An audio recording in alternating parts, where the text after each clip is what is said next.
Განსაკუთრებით შეწყალების მოთხოვნით პრესკონფერენცია თავისუფალი აზრის სახლშიც გაიმართა. არასრულწლოვანი გოგონა განზრახმკვლელობის მცდელობის ბრალდებით გაასამართლეს და 10 წელი მიუსაჯეს.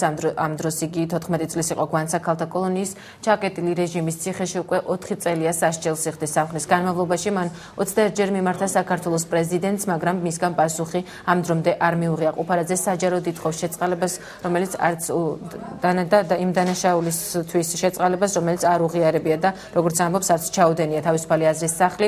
ყველა პოლიტიკოს ქალს მოუწოდებს, რომ მოთხოვნა შეუერთდნენ და განსაკუთრების შეწყალების შესახებ პრეზიდენტს კიდევ ერთხელ სთხოვან. მოგეხსენებათ, განსაკუთრებაზე 2006 წლის ნოემბერში დააპატიმრეს. ბრალდება იყო განზრახმკვლელობის მცდელობა. ამ დროისათვის ის იყო 14 წლის, გაასამართლეს და მიუსაჯეს 10 წელი. ყველანაირი კანონის დარღვევით არასრულწლოვანი გოგონა სასჯელს იხდის საერთო რეჟიმის დაწესებულებაში, რადგან არასრულწლოვანთა ციხე არ არსებობს საქართველოში. მან 21-ჯერ მიმართა ამ ხნის განმავლობაში საქართველოს პრეზიდენტს სხვადასხვა დროს, მაგრამ რა თქმა უნდა, არანაირი პასუხი მას არ მიუღია.